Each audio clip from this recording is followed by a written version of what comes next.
A partir de agora, aqui na Rádio Metropolitana, ninguém fica em cima do muro. Ou você é a favor, ou você é contra. Confronto Metropolitana. A análise perfeita. O comentário na medida certa. Comunicando Ronaldo Gonlewski. Nós temos aqui conosco o nosso queridíssimo Humberto Adami. Muito. Em primeiro lugar, boa tarde a todos. Estamos agora nessa ensolarada tarde no Rio de Janeiro, vendo todas as novidades que estão acontecendo no mundo a partir do bombardeio lá do jornal do general iraniano. Um bom homem, uma pessoa que inclusive estará presente na sua casa como o profeta Eliel Hanavi. Ele vai chegar lá no dia de Natal, vai sentar ao seu lado e vai te convidar para fugir para cima, vai fugir com você lá para cima, para o paraíso, onde ele vai te apresentar 72 virgens com as quais ele já se encontrou. A gente não pode nem terminar o pensamento, eu ainda não consegui nem... Eu só estou fazendo a saudação. Você mal chegou, né? Estou fazendo a saudação e o cidadão que fica me xingando aí, me chamando de cara de pau, fui assombrado aí como a maioria das pessoas do planeta, com o bombardeio. Alguns chamam de assassinato, né? Do general iraniano, e a resposta iraniana às bases do exército americano em solo iraniano, e ainda algumas pessoas estão, uma boa parte do mundo está assombrada, porque se ele pode, o Trump, né, o presidente Trump, pode decidir quem vive e quem morre a partir de um botão, ele pode, eventualmente, começar a fazer isso aqui também. Eu imagino como é que ficariam essas pessoas que estão apoiando ostensivamente o uso de uma arma de guerra para eliminar um chefe de um Estado que não tem declaração de guerra, não está em estado de guerra,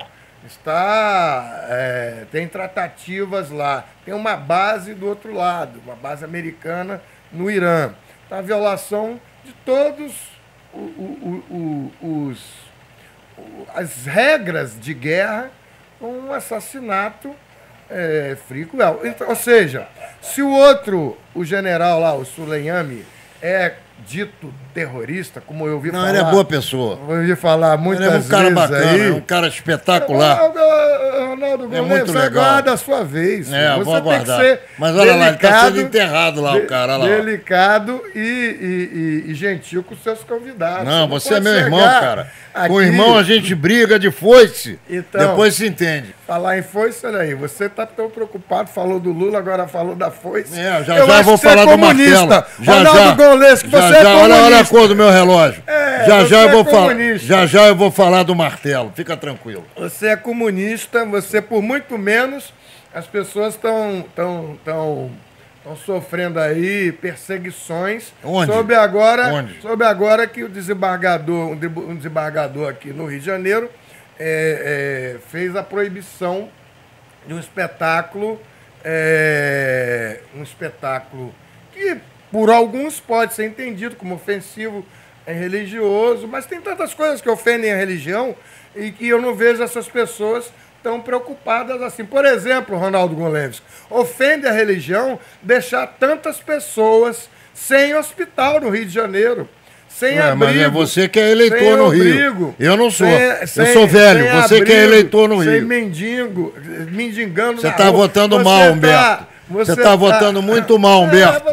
Você está escolhendo mal os teus representantes, depois vem aqui falar mal dos caras. É difícil você acreditar que eu votei na atual administração. Então, eu gostaria de saber do doutor Humberto Adami, ele preside ou é membro de uma comissão de defesa dos direitos dos negros, essa coisa toda. Eu gostaria de saber se a comissão que ele participa, não sei se ele preside ou só participa, que ele é membro, se deu algum apoio aos escravos negros que foram trazidos por Dilma Rousseff aqui para o Brasil para trabalhar como escravos vigiados por capanga, tendo seu salário roubado e enviado para um ditador assassino. Eu gostaria de saber do doutor Humberto se a comissão dele deu algum apoio a essas vítimas, a esses escravos. Doutor Adame, por favor, com a palavra. Vou poder falar? Não, eu não vou abrir a boca. Pois é. Você tem 45 minutos para se defender. Eu não consegui nem fazer a saudação. Eu estava na saudação e fui interrompido aqui, ainda quando eu estava dando um feliz ano novo para o seu público, os que gostam, os que não gostam. E queria saudar também a Adriana, que está aqui, a Patrícia. E aí estou sabendo aqui, vi essas declarações todas suas. Eu estava falando exatamente no general iraniano que foi assassinado. Ô Adame, eu quero só lembrar um negócio a você. O general iraniano é o cara que matou judeu na Argentina. Então eu queria te pedir para você tomar cuidado com o que você vai falar do general iraniano, porque você tem que se lembrar disso. Ele explodiu a AMIA, que é a Sociedade Mutual Argentina Israelita. Então, e lá ele deu 10 milhões de dólares pro tal do Menem, que já cantou para subir também, e andou fazendo um esquema com essa Kirchner que está lá. E essa mulher, quando viu que tinha um promotor que ia denunciá-la, acabou o cara morrendo e foi enforcado com a própria gravata. É para você ter uma ideia. Então vamos lá falar do general. Vamos fazer continência pro general iraniano. Vamos lá. Bom, eu estou na saudação que eu não consigo falar. Mas você vai conseguir. Eu estou tentando. Essa técnica de ir interrompendo as pessoas. Aprendi com a esquerda. Eu imagino. Acho que você é comunista mesmo, viu? Eu sou comunista, exatamente. Então, eu dizia que o problema de matar o general, seja o terrorista ou não, com o botãozinho lá do avião, do drone do Trump, é que isso, e se amanhã só vamos fazer uma conjectura. Se amanhã o Trump resolve brigar com o Bolsonaro e resolve mandar também jogar aquele avião em cima do general Heleno Fragoso. Aí vai. Heleno Fragoso é um advogado. Você tá tão tonto com as coisas que você está dizendo, você confundiu o general Heleno com o Heleno Fragoso, que foi teu professor de direito. Não foi professor, não. Mas foi meu. Tá bom. Então, exatamente. Mas se ele resolve fazer isso, então, agora... Só um minutinho. Cataldi, eu não consigo... presta atenção no Humberto, que você vai responder a ele. Eu vou delegar a Vossa Excelência essa prerrogativa. Eu não consigo fazer a saudação, porque eu estava ainda esquecido. Tanto que você me interrompeu, eu esqueci de dar o meu boa tarde ao Cataldi. Cataldi, boa tarde. Estou com uma notícia também triste hoje, porque hoje faleceu o nosso colega Sérgio Fischer. Estou vendo aqui agora, estou perplexo, rapaz. Sérgio Fischer. Triste. E amanhã o Sérgio Fischer foi meu colega no Sindicato dos Advogados, na diretoria. Era vice-presidente da OAB, né? E teve com a gente várias... Quando a gente fazia oposição lá no sindicato, por 4 mandatos, ele fez parte de lá, com o Paulo Goldas também, que foi presidente. Então, amanhã vai ser o enterro lá, às 13 horas, no cemitério... Acho que é da penitência, cemitério da penitência. O Paulo Goldas também é outra figura humana maravilhosa. Foi meu advogado algumas vezes. Pois é. Então, maravilhoso. O problema, agora tentando, se eu não for de novo interrompido pela falta de democracia que eu estou convivendo hoje aqui, porque eu estou sendo interrompido, não tendo garantido o meu direito de saudação.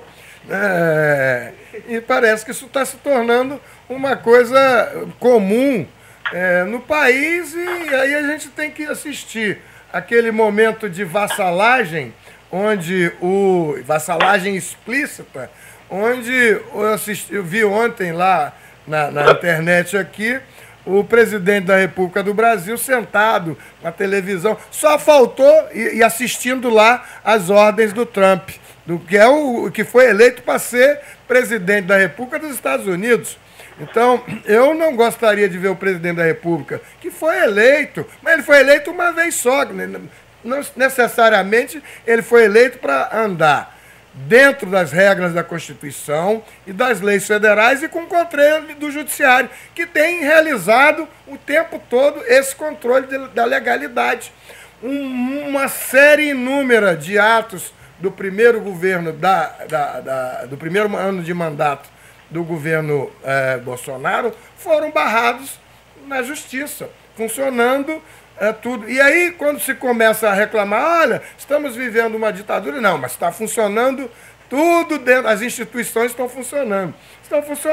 Então não dá para reclamar só da parte que o pessoal não gosta, como o taxista ouvinte aí. Será que ele é taxista mesmo? Eu vou fazer uma viagem um dia num táxi dele, está convidado para só você marcar. Chamar que ele marca contigo. Mas eu espero que ele seja delicado, como ele não mas foi. Ele é delicadíssimo. Não, ele apenas fala. Ele xingou a você? Ele vai se retratar. Aqui. Ele vai se retratar. Ele vai se retratar. Porque dentro do táxi ele vai ter que obedecer às regras da cortesia da clientela lá dentro do táxi. E eu não sou que nem você que ameaça de dar uma tapona nos outros, não. Eu sou uma pessoa. Não, mas se precisar, eu dou mesmo. Pois é. Então, eu gosto das regras da educação. E, ele sabe que era pra macar, tá me chamando de mal educado, hein? A minha mãe tá ouvindo aí o programa. A minha mãe Dona Lígia, liga pra cá e responde. Ele sabe que era esmagada. Pois é, então, aí, falando lá do Trump, eu achei, o problema não é você gostar de quando o sujeito que leva o tiro, a bomba, o drone, é morto, assassinado e pouco importa aí. Não sei nem se foram acusações. Hoje, na época do fake news, o sujeito começa a falar do outro e nem sabe se teve nada disso. Não, mas esse cara a gente conhece bem. Eu não sei se mas foi quem isso. Começou a história? Aí, o problema é a pessoa que aperta o botãozinho do drone resolver matar quem ele quiser. Inclusive tem uns que apertam os outros e matam o Celso Daniel. Conheceu, Cataldi, esse cara? Eu fui Celso Daniel. de novo. Ih, rapaz, eu fui interrompido de novo.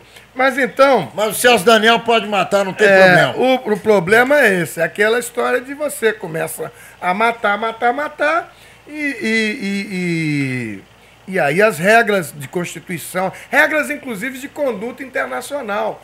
Então, qualquer outra pessoa que ofender A ou B ou C, ou praticar atos, então está declarado o direito de se dar uma dronada lá com um avião que não sobra ninguém. Isso funciona quando só os assassinados são aqueles que não gostam. Qual é a tua opinião sobre, por exemplo, Humberto Adame, o avião que ontem foi atacado por um míssil iraniano, cujo precursor você está defendendo aí, e que matou 136 pessoas, e você não falou uma palavrinha a respeito dele. Eu não consegui nem falar o que eu queria falar, quanto mais o que... Eu estou tentando, mas toda hora eu sou interrompido pelo apresentador desse programa e que não deixa as pessoas se expressarem na sua plenitude. Essa é uma tática velha de guerra, que é você ficar interrompendo para a pessoa não conseguir terminar o seu raciocínio. Bem, então, falaram disso. Esse é o problema, você dar o direito de alguém, uma pessoa, uma nação, e sem ato de guerra, porque esses atos são atos permitidos quando você tem uma declaração de guerra formal. É uma atividade que você tem que ter regra. Você não pode sair por aí matando a quem quiser e depois você ser copiado, né, no nosso plano tupiniquim, com muitas aspas aqui, por essas pessoas que são eleitas e dizem assim, olha, atira lá nos traficantes, porque está lá bota bem na cabecinha. Já pensou se a ideia, né, nós vamos começar a atirar de drone aqui, como um governante recém-eleito, já tem um ano também, começou a dizer, ó, a polícia pode atirar à vontade, dar tiro na cabecinha, e acabou matando pessoas que não tinham nada a ver com isso. Eu não ouvi nada de você, nada, absolutamente, nem uma palavrinha, Sim. quando pessoas que pensam muito parecido contigo disseram que não tem problema nenhum assaltar e o policial só pode atirar no bandido depois que ele levar um tiro. Você não abriu a boca. Ninguém disse isso, não. Tem regra, tem regra. Ficar com o fuzil na mão, pode? A polícia profissional... Que fuzil nada, menina. Polícia profissional, aqui é guarda-chuva. A polícia profissional, ela tem regra para funcionar. Ela tem que se diferenciar dos milicianos, dos bandidos. Ela tem um padrão para funcionar. Se você diz que a polícia pode fazer o que ela quer, ela não está mais tratando de polícia, ela está passando de jagunçagem. Não, eu não acho que ela tem que fazer o que ela quer. Eu acho que ela tem que atirar em quem está com a arma na mão. Pois é, mas não é. Você viu que todas as vezes que aconteceu isso aí, o que aconteceu com o policial que atirou lá naquela menina aqui na subida da favela aqui da Ágata? Que achou que estava atirando, que viu. Acabou que a perícia provou que não tinha tiroteio nenhum, pelo menos eu vi essas conclusões, e ele acabou, indiciado sozinho. Não teve nada, mas eu estava cumprindo o que o governador falou, eu estava funcionando. Acabou o policial indiciado e está respondendo ele sozinho lá. Porque você tem legislação, você tem regra e os padrões de procedimento da Polícia Militar. Tá certo. Tem que se diferenciar de padrões de jagunçagem. Uma boa tarde para todos aí. Boa tarde. Veja bem, com relação à SEDAI, há uns 3 meses atrás, inclusive eu liguei aí para a rádio, comunicando isso. Quando a água começou, o dia de chegar a água aqui em Caxias, pelo menos no bairro onde eu moro, é às quarta-feira e às sexta-feira.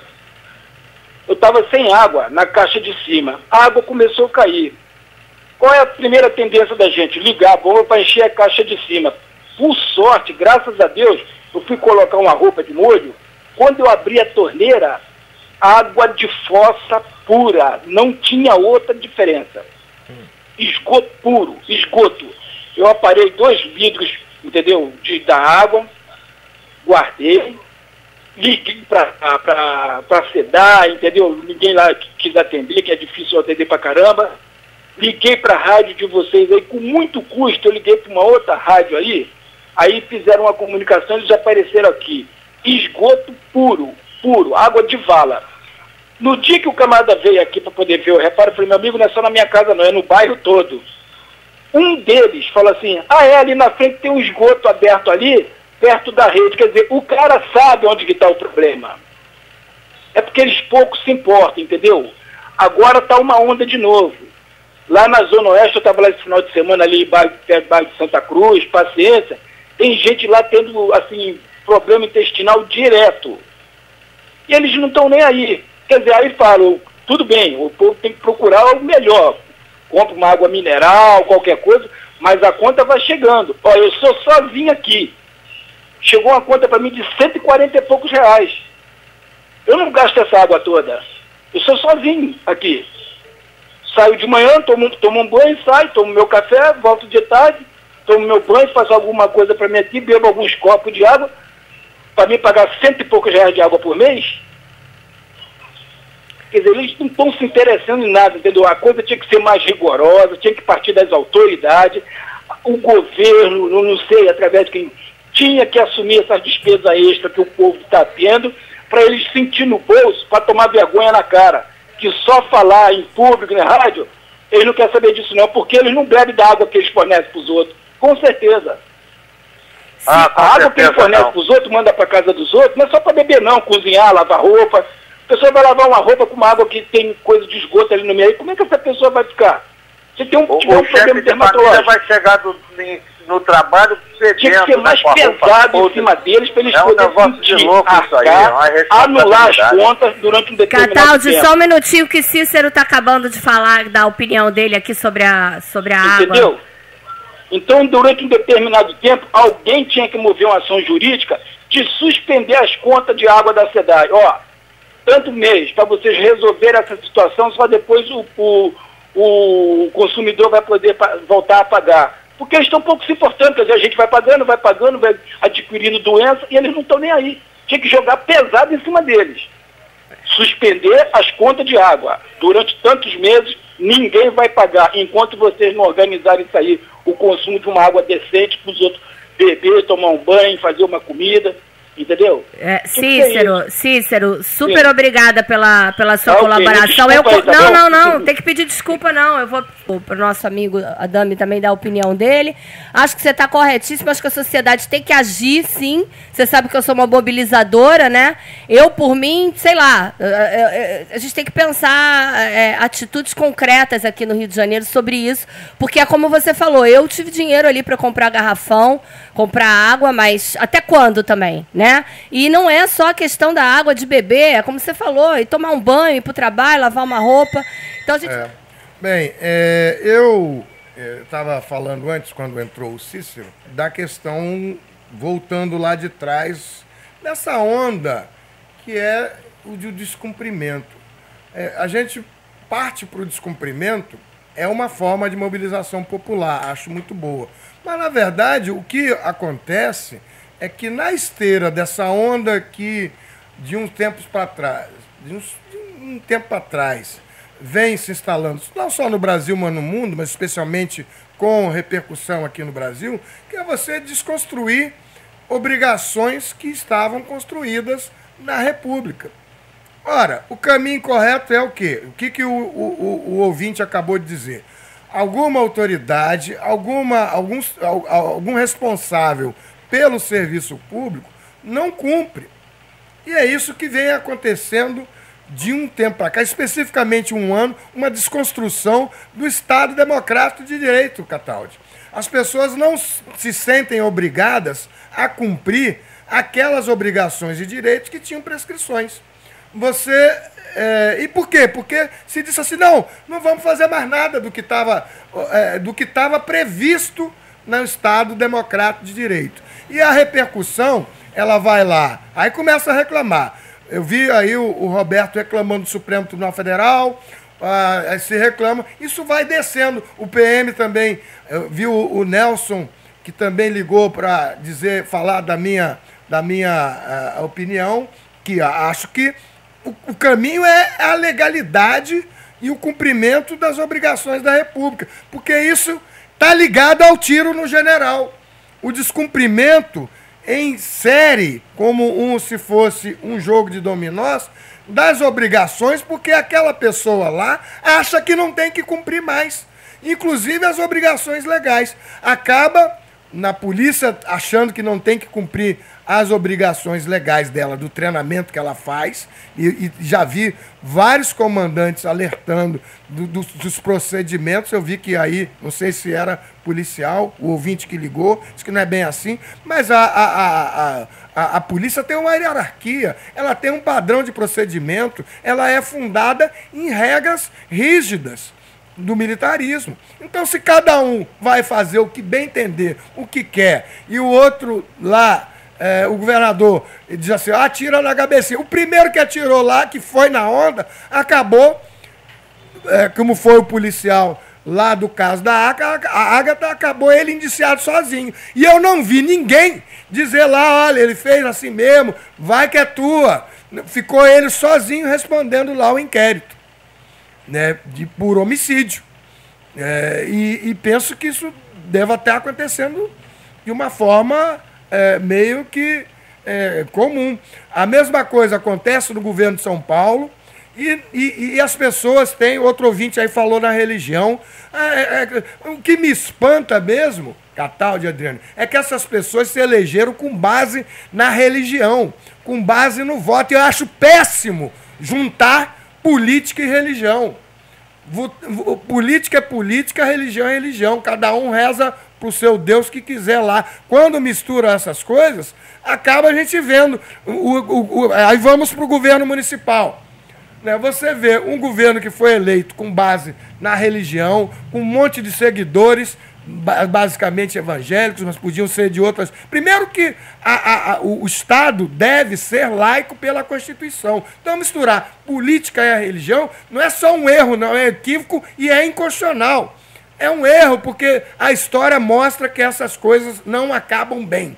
E o que me espanta mais é que essas pessoas que falam tanto em Deus, em religião, e que estão fazendo arminha para todo lugar aí, né? Não vi em lugar nenhum da Bíblia arminha para lá e para cá, mas você vê a rua daqui de Copacabana cheia de mendigos, como se não se viu em outro lugar, em outras épocas, e morrendo sem qualquer perspectiva de socorro, nem dos bombeiros. Você precisa ver a saída do metrô em Del Castilho, rapaz, na Nova América. Os caras já tem cama lá. Mas a pessoa não está lá, Cataldi, porque ela quer, porque ela é vagabundo, porque ela não fez o que devia fazer, porque ela não estava na lei da meritocracia. Ela está lá porque esse Estado brasileiro é um Estado escravocrata, fundado com o pé na escravidão brasileira e que se especializou em matar a população pobre, que em sua grande maioria é a população preta, que está submetida a um genocídio desde a época da escravidão. As balas têm cor predileta, sim, elas matam a população jovem, preta, que está submetida a esse regime que são os resquícios da escravidão. Mas falando da água, Adame, falando da água, acho uma ótima... Ainda bem que a gente estava aí há 15 anos nos governos que se diziam tão preocupados com isso tudo, né, Cataldi? A gente está falando, em outras palavras, aí de saneamento básico, que leva à questão de meio ambiente.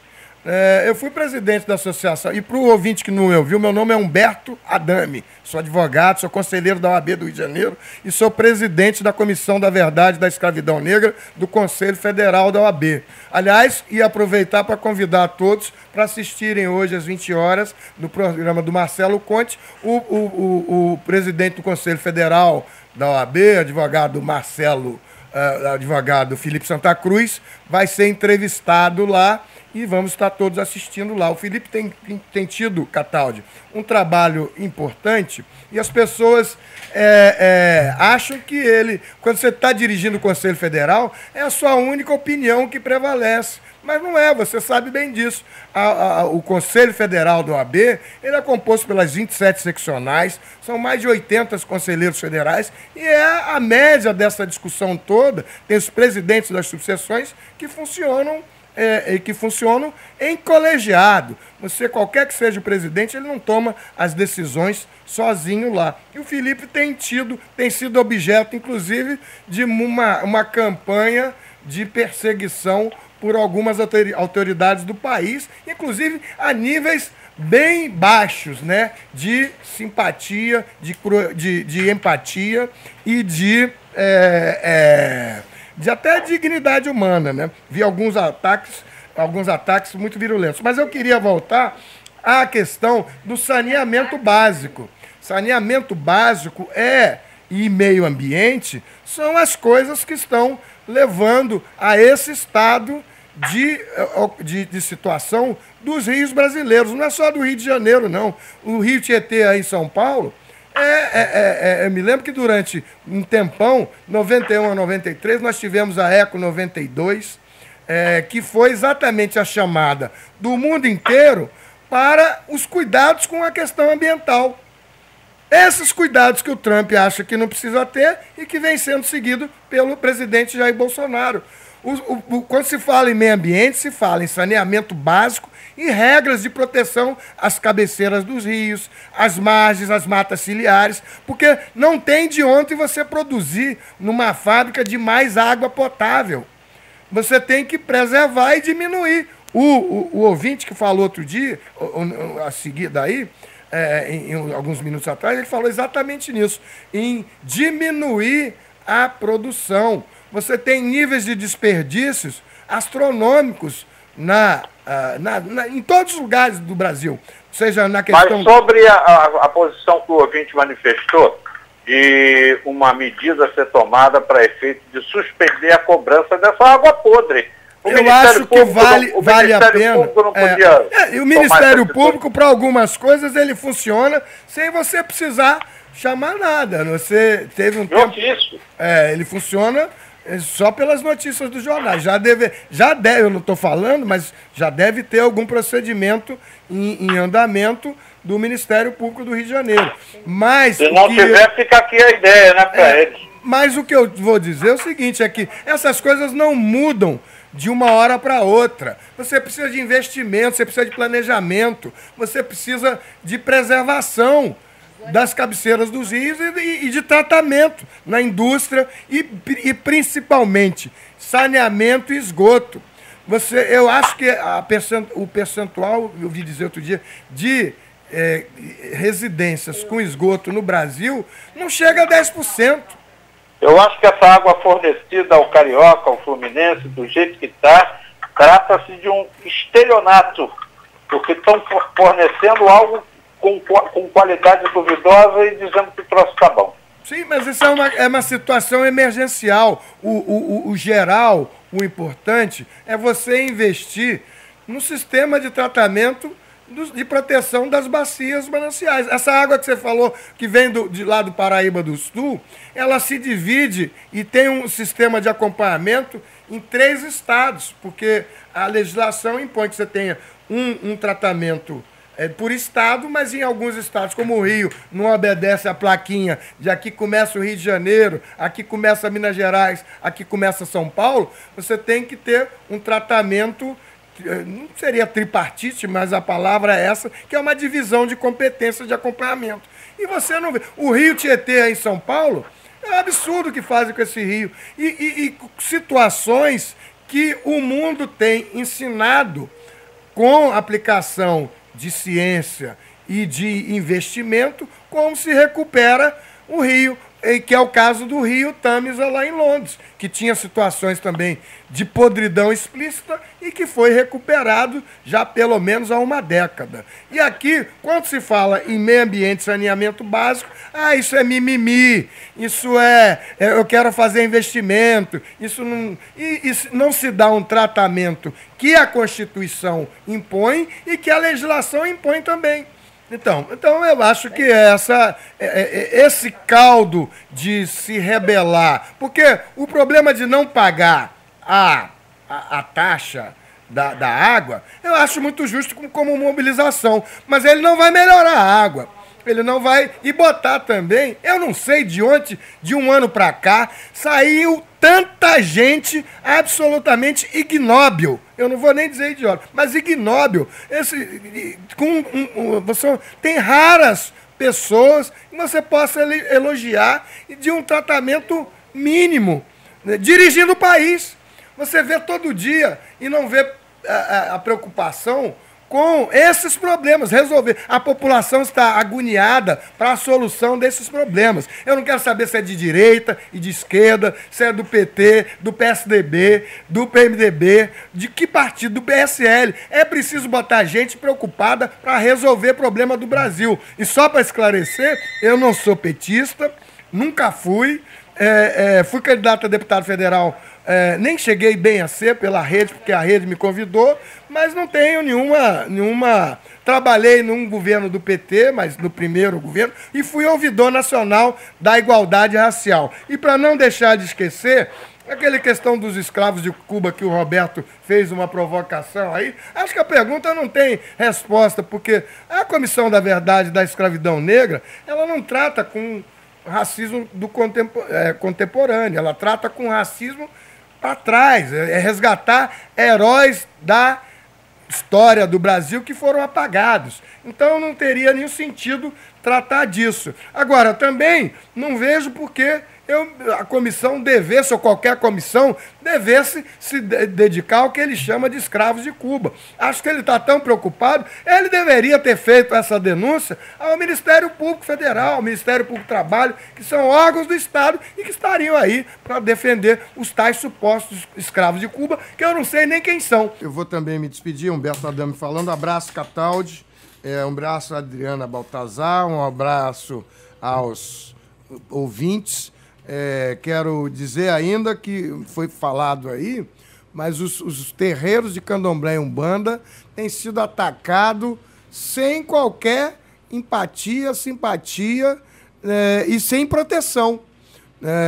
Acho que a censura não pode existir e nada justifica os atos que foram... Não justifica a censura, e o regime de liberdade é de liberdade de manifestação. Isso que tem que acontecer. Aqueles que se sintam ofendidos é o dano moral. Muito obrigado. Boa noite. Concordo, né? Impossível a gente tolerar qualquer ataque aos terreiros, enfim. Gente, boa noite a todos os ouvintes. Obrigada pela participação. Adriana Baltazar aqui mandando um beijo para todo mundo. Tchau, tchau.